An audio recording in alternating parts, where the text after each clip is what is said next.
Hey, I'm Andrew. And I'm Greg, and what we are doing today is we're here to explain the paddle stack system 4on4off. All right, and I'll let Andrew start it with the first 4 paddles. So today it's a busy day, and all of our 8 permanent courts are full. So 4 people walk up, and they want to play together.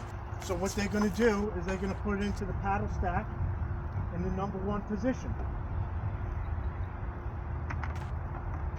And so they're up next. So what we're going to do is this paddle stack indicator, I'm going to grab and I'm going to slide it over to show that they're up next. So now another group of 4 people happen to walk up while the courts are still full, and they're going to put theirs in number 2.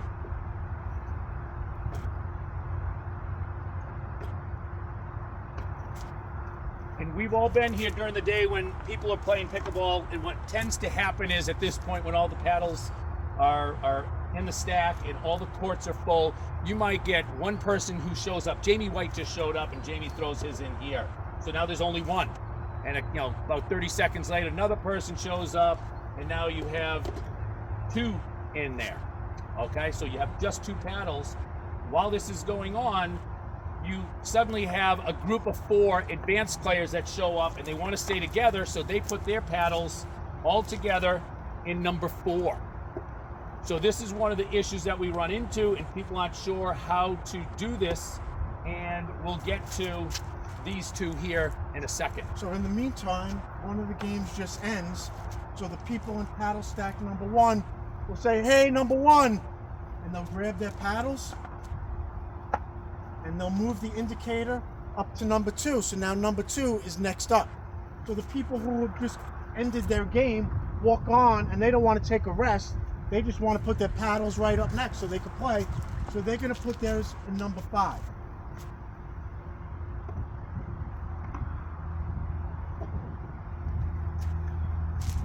Games are still going on, and all of a sudden you'll hear again, and this is important for everybody to do this same thing.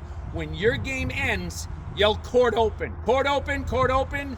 They hear court open, people will say, hey, number 2's up next. They look at the paddles, and number 2 comes over, and they head out onto the court. They head out to whatever the open court is. Somebody from number 2 is going to grab the indicator and move it up to number 3. So now everybody knows that court number 3 is next. And the people coming off, again, want to put their paddles in the stack. They're not going to put it into number 1 because that's not where it belongs. It really belongs to the right up to number 6. So they put their paddles in number 6.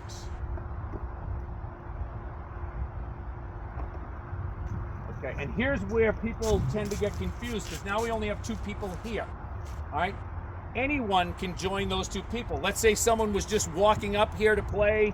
Okay, with a friend, we can throw our 2, even though we haven't been here. They need 2. We can throw our 2 paddle in there, and now we've got 4 being the next ones out. Or 2 people who walked off don't need a rest and they just want to play right again.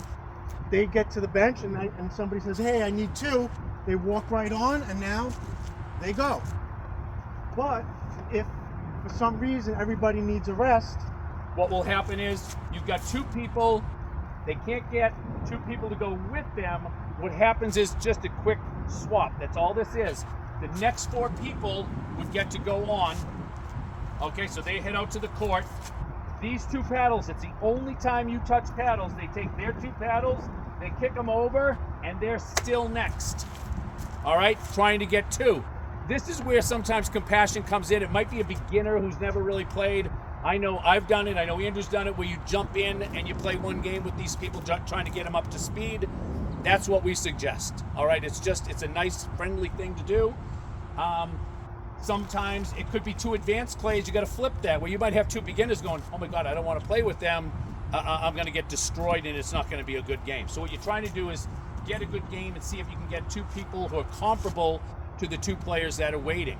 And it might happen once or twice, if they still don't have 2. And what will happen is, again, if we got 2, I need 2, I need 2, I need 2 beginners to come on, all right? What will happen is if they can't get it, the 4 people, they're heading out to the court. Again, they might slip over to just these 2, and it kicks over. This is, again, what will happen. So two people come off the court and they're like, yeah, we'll join up with you. It goes in here. So the next time there's an open court, these four would go on. People coming off would throw their paddles into number 7. All right, and these four heading out on the court, and they slide it over to number 6. And so now with 4 people either coming off the court or just walking up, the next position is we're going to start over. We're going to put these paddles into number 1. They are not up next. Next is number 6. So there's no reason to move paddles around. We just start at number 1 again.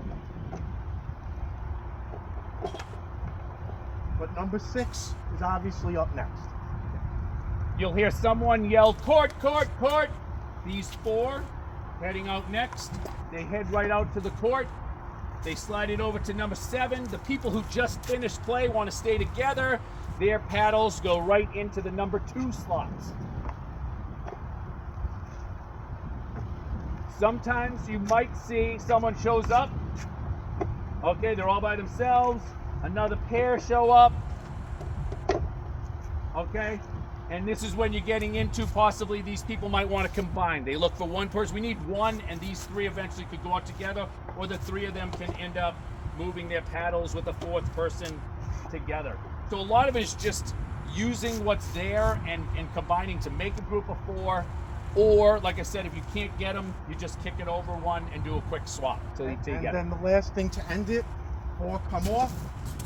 These next 4 will be up, and they move the indicator all the way down, and now number 1 is up next. And there you go.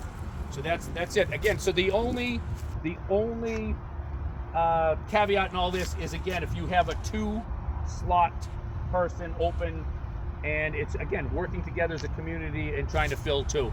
I know, and I'm going to use John Each's name. John Each has said it many times when he's been playing with a group of 4 of us. He goes, listen, I'm going to take one for the team. I'm going to play over there just to get that person out and running. So, again, look around, get a couple of people if you can, and try and join up with a person. We've all done it. Okay, it's okay to do it. It just helps everyone to keep the system moving continuously. All right, so that's it. I think we got it all. That's Andrew. I'm Greg. Thank you for your time. Thank you. Have a great day.